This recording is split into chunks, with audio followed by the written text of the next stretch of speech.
महराज मलिक के केस के हवाले से भी कुछ अहम तरीन जानकारी देने जा रहा हूं और एक बात आज आपको मैं रियलिटी में बताने जा रहा हूं जो सच्ची बात है जिसको आपको एक्सेप्ट करना ही करना होगा। मेरे अजीज दोस्तों, महराज मलिक पे जो एफआईआर लगी है ना, आप बार बार उसकी चर्चा करते हो कि एफआईआर लगी है, एफआईआर लगी है। आपको मालूम है वो कोई एफआईआर जो उस पर लगी है वो कोई रेप की एफआईआर नहीं लगी है, कोई मर्डर की एफआईआर नहीं लगी है, किसी औरत के साथ छेड़छाड़ की एफआईआर नहीं लगी है, किसी जो अपराध संगीन जुर्म है उसकी एफआईआर नहीं लगी है, बल्कि कहीं पे हॉस्पिटल में डॉक्टर्स एप्रन नहीं पहन रहे, कोट नहीं पहन रहे, उनको कोट पहनने के लिए कहा तो एफआईआर लगा दी। कहीं पे नायब तहसीलदार का रास्ता रोक लिया कि आम शहरियों का काम कीजिए, गरीबों का काम कीजिए। जब उस नायब तहसीलदार ने काम नहीं किया तो उस चीज पे एफआईआर लगा दी महराज मलिक पे। तो यानी कि पब्लिक के हित के लिए काम करने पे महराज मलिक पे एफआईआर लगी है। ये वो एफआईआर नहीं लगी है, अवाम को मालूम होना चाहिए, एटलीस्ट पब्लिक को इस चीज के बारे में अवेयरनेस होनी चाहिए। जो एक यानी कि क्रिमिनल इंसान होता है, जिसकी क्रिमिनल इंटेंशन होती है, जिस पे पीएसए लगता है, उसकी एफआईआर भी जो होती है वो बड़ी अलग सी होती है।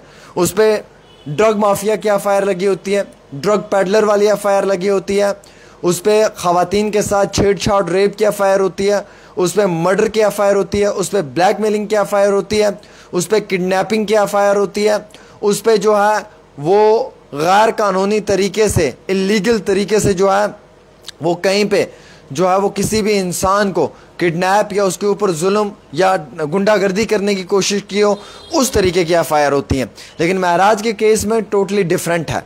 महराज का केस कोई इसके साथ जुड़ा हुआ नहीं है कि जहाँ पे महराज ने कोई रेप किया है, महराज ने किसी का मर्डर किया है, महराज ने किसी औरत के साथ छेड़छाड़ किया है, किसी औरत की बदतमीज़ी की है, किसी भी तरीके से जो है वो इस तरीके की एफआईआर नहीं है। हॉस्पिटल की वजह से महराज मलिक पे एफआईआर लगी तो महराज मलिक ने कहा कि सभी डॉक्टर्स को जो है वो एप्रन पहनना चाहिए। कोई गलत बात नहीं की, ये एक उसका एक एमएलए के बिना भी एक आम इंसान भी ये कह सकता है, ये हमारा एक राइट है कि हम कह सकते हैं कि जनाब हमें डॉक्टर की पहचान कैसे होगी विदाउट यूनिफॉर्म। आपको एक पुलिस वाले की पहचान कब होती है? जब उसे यूनिफॉर्म होती है। आपको एक डॉक्टर की पहचान कब होगी? जब उसे एप्रन होता है विद नेम प्लेट, तो हम पहचान पाते हैं कि ये डॉक्टर है। अदरवाइज वो बिना एप्रन के या बिना उस वाइट कोट के हमारे सामने आएगा तो हम उसे डॉक्टर कंसिडर नहीं करेंगे। बिना एक यूनिफॉर्म के एक पुलिस वाला सामने खड़ा हो जाएगा तो हम उसे पुलिस वाला कंसिडर नहीं करेंगे ऑन ड्यूटी, हम कहेंगे ये भी हमारी तरह कोई सिविलियन है। तो मुझे ये बताएं कि वो महराज मलिक गलत कहाँ पे था? पहली तो ये बात, कहीं पे किसी गरीब का जो है वो PMSY की तहत पास है, सेंक्शन नहीं हुआ, कहीं पे किसी गरीब का घर नहीं बना, किसी जगह पे कोई सड़क नहीं बनी, रास्ता ब्लॉक किया, लोगों को लेकर बैठा, एक पीसफुल प्रोटेस्ट किया, डिमांड की, उस चीज़ पे महराज मलिक पे एफआईआर लगी है। इस चीज़ पे नहीं लगी है कि उसने कोई वक्ती तौर बहुत बड़ा जुर्म या संगीन जुर्म को अंजाम देने की कोशिश की। अच्छा, कितना बड़ा नेगेटिव और बड़ा गलत प्रोपोगंडा महराज मलिक के खिलाफ चलाया कि जनाब वो कह रहा है कि मैं जम्मू कश्मीर को हिंदुस्तान का पार्ट ही नहीं मानता हूँ। अच्छा, जब वो वीडियो सामने निकल कर आई उसमें क्लियर लिखा हुआ है, उसमें क्लियर सामने नजर आता है कि वो कह रहा है कि क्या जम्मू कश्मीर हिंदुस्तान का हिस्सा नहीं है। वो भी अपनी स्पीच में बता रहा है, वो एक पूरी स्पीच है 10 मिनट की जिसे वो एक्सप्लेन कर रहा है और उस स्पीच के दौरान वो असदुद्दीन ओवैसी को लेकर बात कर रहा है और बाकी सारी चीज़ों पे वो जो क्या है उसे काट दिया, बाकी सारी चीज़ों के ऊपर जो है वो एक प्रोपोगंडा बना दिया। आप एक इंसान के खिलाफ इतना प्रोपोगंडा बना रहे हैं, आप एक इंसान को इतना दबाने की कोशिश कर रहे हैं, आप इस पूरे केस को गलत नैरेटिव देने की कोशिश कर रहे हैं, आप इस पूरे केस को जो वो गलत दिशा में लेके जाने की कोशिश कर रहे हैं। बार बार मैं देख रहा हूँ एक ही चीज़ बोली जा रही, जनाब उस पर एफआईआर लगी है। जान तो लो एफआईआर कौन सी लगी है, किस चीज़ के रिलेटेड लगी है? क्या मर्डर पे एफआईआर लगी है? क्या कोई रेप की एफआईआर लगी है? क्या कोई ड्रग पैडलिंग की एफआईआर लगी है? क्या कोई ड्रग माफिया की एफआईआर लगी है?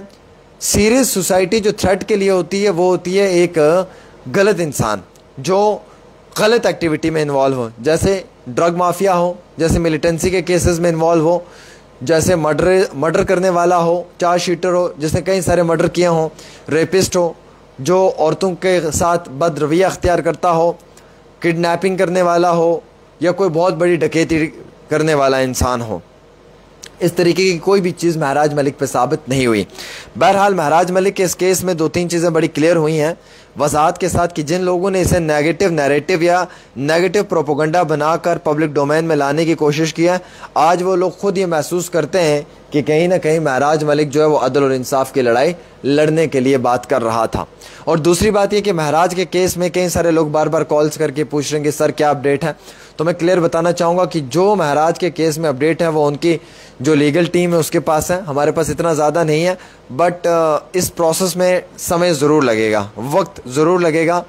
कितना वक्त लगेगा वो हम नहीं कह सकते हैं, लेकिन हाँ वक्त ज़रूर लगेगा। अगर मैं ये ज़रूर कह रहा हूँ कि वक्त ज़रूर लगेगा तो इसका मकसद कि वक्त जो है वो लग सकता है, और इस केस में वक्त जो है वो ज़रूर लग सकता है। तो ये जो मैंने आपको कहानियाँ बताई हैं, ये जो मैंने आपके आगे कुछ चीज़ें बताई हैं, तो मैं आपको मालूम करने की कोशिश करवा रहा हूँ। अब जो महराज की सोच के एंटी लोग हैं वो तो गलत कमेंट्स करेंगे। अब यहाँ पे देखिए, हम हिंदू मुस्लिम की तो बात नहीं करेंगे, लाखों लोग ऐसे भी हैं मुसलमान जो अदल और इंसाफ को का साथ देते हैं। लाखों ऐसे भी मेरे हिंदू भाई हैं जो इंसाफ और हक़ की लड़ाई लड़ते हैं, और कई सारे ऐसे भी लोग हैं जो गलत का साथ देते हैं। तो हर जगह पे गलत का साथ देने वाला कुछ चंद लोग होते हैं। हमें उन चंद लोगों को इग्नोर करना है, हमें उन लोगों को देखना है कि जो लोग सच कहते हैं, जो सच का साथ देते हैं। अगर सड़क मांगना जुर्म है, हॉस्पिटल मांगना जुर्म है, गरीब का हक मांगना जुर्म है, तो मुझे लगता है कि उस कैटेगरी में सबसे बड़ा मुजरिम मैं भी हूँ। अगर किसी की अदल और इंसाफ की बात करनी है, सरकार को तनकीद का निशाना बनाना है, वक्ती तौर सरकार से गरीबों के लिए मदद फराहम करनी है, तो अगर आप उसे मुजरिम कहते हैं तो सबसे बड़ा मुजरिम मैं भी हूँ। मेरे अजीज़ दोस्तों, आप इस चीज़ से बाहर निकल जाएं। ये आपके जहन में एक जहर भरा हुआ है, सिर्फ एक जहर भरा हुआ है आपके जहन में, उसके सिवा कुछ नहीं है। आप ये देखें कि एक इंसान के काम करने का लाइफस्टाइल क्या है, उसकी लीडरशिप क्या है। अगर अदल और इंसाफ की लड़ाई लड़ने वाला कोई भी आम शायरी आएगा ना, तो मैं उसका साथ देने के लिए तैयार हूँ। सिर्फ शर्त इतनी है मेरी कि वो हक़ की लड़ाई लड़ें, और हक़ की लड़ाई लड़ने वाले बहुत कम लोग बचे हैं आज के समय में। जो लोग बचे हैं ना, उन लोगों का साथ देना बहुत ज़रूरी है। महराज मलिक के हवाले से मैं ये जानकारी देना चाहता हूँ कि फ़िलहाल उनके केस में बड़ा वक्त लग सकता है, और बाकी सारी चीज़ें जो हैं वो वक्त के साथ साथ क्लियर हो सकती हैं। महराज ने उमर अब्दुल्ला को भी अपनी रिक्वेस्ट की है जेल से कि जो फ्रूट ग्रोवर्स हैं उनको कंपनसेशन दी जाए, जम्मू श्रीनगर कौमी शहरा को फौरी तौर जो है वो ओपन किया जाए। और उन्होंने ये भी रिक्वेस्ट की है कि डोडा कॉन्स्टिट्यूंसी के लोगों से जाकर उमर साहब मिले, उनके दुख दर्द और तकलीफ़ को समझने की कोशिश करें। फ्लैश फ्लड के दौरान में जिन लोगों का नुकसान हुआ है उन लोगों के घरों तक पहुँचे और उनकी इमदाद करें। अब आप कहेंगे कि महराज ने जेल से बैठ कर ये बात कैसे बोल दी, क्योंकि उनके ही लीगल काउंसिल जो हैं एडवोकेट अप्पू सलाथिया जी, वो उनसे मिलने गई थी, तो ये बातें उन्होंने उन्हें कही, और अप्पू सलाथिया जी ने इन बातों को जो वो सोशल मीडिया पे ऑन एयर किया। उसके बाद ही हमने इसकी वजाहत करके आप तक इस बात को पहुंचाने की कोशिश किया। फ़िलहाल महराज की कुछ FIR थी, उनमें भी मैं आपको बताऊंगा कि जो हमें मालूम चला है 4 FIR जो हैं वो ख़त्म हो चुकी हैं, 8 FIR जो हैं वो इन्वेस्टिगेशन पे हैं, 6 FIR का ट्रायल चल रहा है।